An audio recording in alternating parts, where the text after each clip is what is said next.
This brings back a lot of memories to both of us.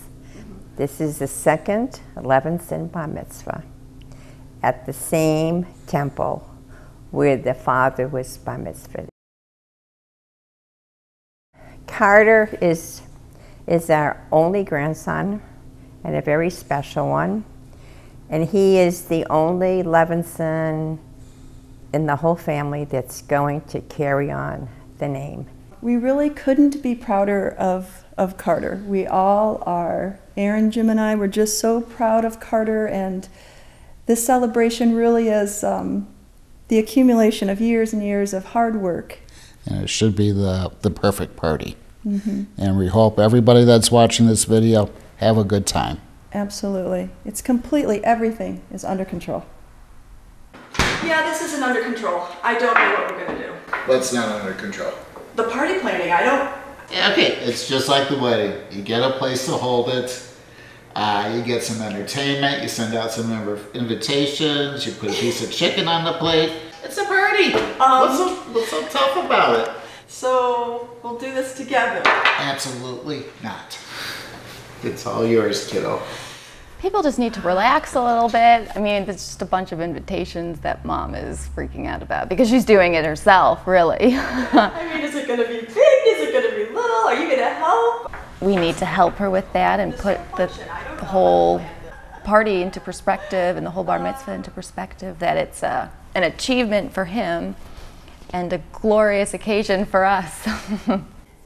You know, I guess the most important aspect of this is Carter's perspective. We need to get him involved in this documentary to see what he wants. How much involvement does he want in this? Hey, hi. Yes. Hi. Well, we were wondering how much you want to be involved in the documentary. Oh, let's see. Yeah, come on. We're gonna head out and we'll just go and we'll do some really fun shots. Or we can just get other people telling stories about Carter. Yeah.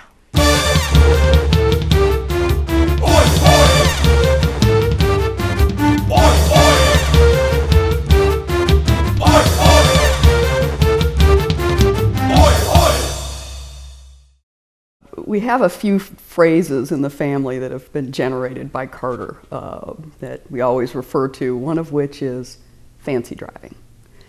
And fancy driving came about when Carter was about 4, and Carter was in a car seat in the back of the car that Tom was driving.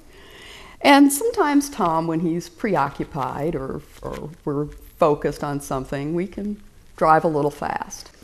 As we're driving down the street, Carter says, "All right, Uncle Tom, no fancy driving today."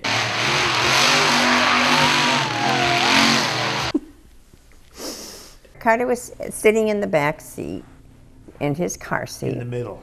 Between Amy and Lindsay. And it was a beautiful, beautiful day.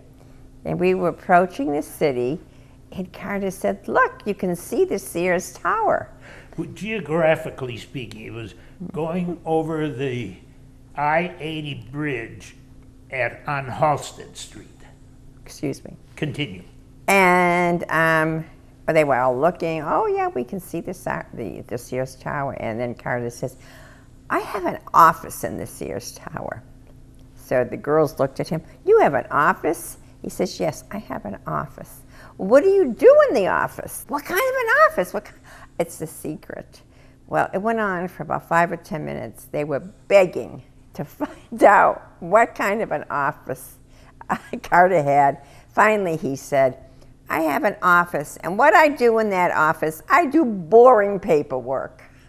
Now, I wonder where he got that from.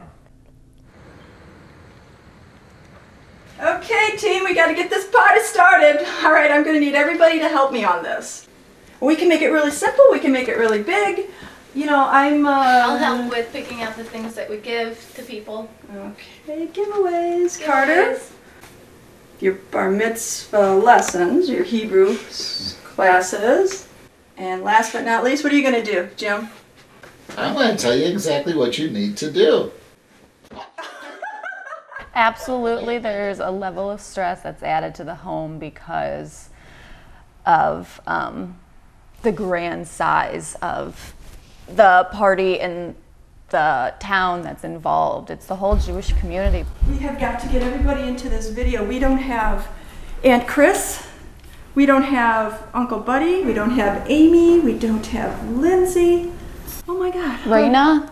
Raina, we've got Raina, but she really didn't say much, which is really odd for Raina because she says stuff all the time. All right, so how are we going to do this? It is almost impossible to get everybody. Well, they're coming to the party. Sorry. So hopefully people will just see them at the party. Okay, all right, so maybe we can't get everybody in the family in this documentary, but you know what? They're in here. They're in our hearts. Wait, who are we talking about again? Is it Aaron? Your nephew. Oh. Oh, Carter? Yeah. Oh, well, before we get started, how much am I getting paid for this? Nothing. You're doing this for your nephew. Well, I'm the related one. No, I need to get paid. What? I need $1. Fine. Unbelievable. Here's your right. blood money. That's what I wanted. Thank you very much. I have a favorite Carter story. Okay. When Carter was probably in, I'd say, first grade or so, we had company at our house. You guys were there. And in the middle of, I was in the kitchen preparing something, he comes up to me and he said, ask me what 3 times 5 is. And, Carter's always been a smart kid, so I thought, okay, Carter, what's 3 times 5? 15. And then he walks away. And I thought, well, God, that seems kind of weird. So as he's walking away, I said, Carter, why did you ask me to ask you what 3 times 5 was? And he said, I was kind of fooling around and I'd been making some margaritas and he was taking them out to the guests and he was taking one out to my mother. And when he took the margarita, I guess he was being funny and put some vegetables in it. And then he ate some of the vegetables which had the margarita on it. And he told me he was worried that he might have lost some brain cells.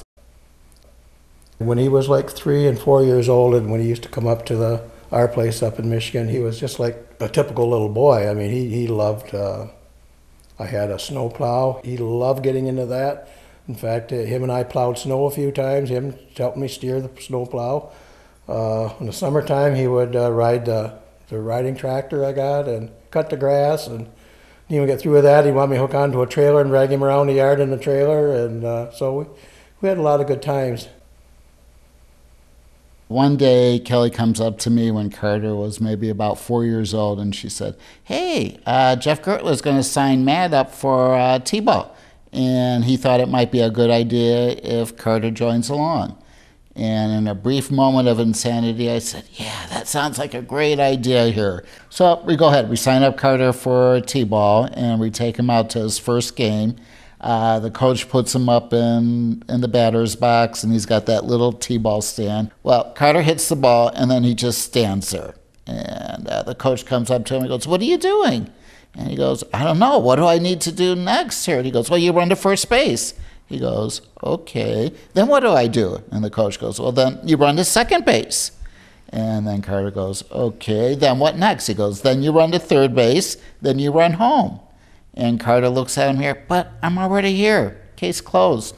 He drops the bat and walks away from the batter's box here. Right then and there, Kelly and I turned around, we looked at each other and said, academics! Okay, so let's look at what we've got so far. With the documentary, we've got the funny story with Aunt Kim and Uncle Tom with the fancy driving. Oh yeah, we've got Grandma and Pop's story about the Sears Tower and the boring paperwork. We've got Grandpa Bob and Grandma Joanne with the snow story. But this is all about what he's supposed to, not what he's done, but who he is. Absolutely. This is his bar mitzvah. So let's focus and concentrate on this achievement, per se, and who he's becoming. Last year we were down here playing games with him, and he dragged out his Monopoly game, and sure enough, we know Carter's going to go somewhere because guess who wanted to be the banker, who wanted to control the money? That was Carter. So He knows the value of $1. Yeah. So, and you taught him that. Yeah. Mm-hmm. But actually, you taught him the value of a quarter, it seems like. And then I guess it went to $1. Carter is very smart, very handsome, but more importantly than that, he is a very, very kind child, and he relates beautifully to people. And what more could you ask? Last night, Carter and I were in services, and during the service, he turned around and asked me, he goes, "Why did you choose for me to become Jewish?" And although I didn't have a chance to discuss it with him at that point in time because we're right in the middle of the service, it's actually a very good question because God knows it's not easy being a Jew here. But for me, being Jewish means being part of a link in a chain that's 5,000 years old. So all I can say with the passing of this day, Carter, congratulations on your bar mitzvah and welcome to the tribe. You know, maybe we should have Carter talk to your dad about the importance, the tradition, the family heritage, and how it's significant. That's a great idea. Okay, Carter, can you come over? We'd like to have a little chat with you. Do you realize your bar mitzvah is only going to be 2 weeks before Thanksgiving? We are going to have so much to be thankful for because you've worked hard, you've studied the prayers, you've studied the Torah, which actually is in effect the Bible. You've studied a lot of things for 8 years now in Sunday school.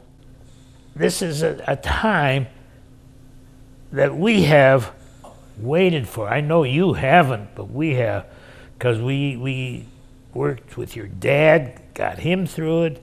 He started in kindergarten at Anshe Sholem, and you started in kindergarten. So you both have had like paths to a Jewish education. You are the second link in the tradition, and I hope there will be many more links. Back when Jim and I met, we had this mental image of how perfect our family would be. But guess what? It's even better than we imagined. We realized we came from completely different worlds, but somehow we fit together perfectly. And now we're embarking on one of our most important family milestones, Carter becoming a modern-day bar mitzvah. And we're here now celebrating with our family and friends, just the way it should be.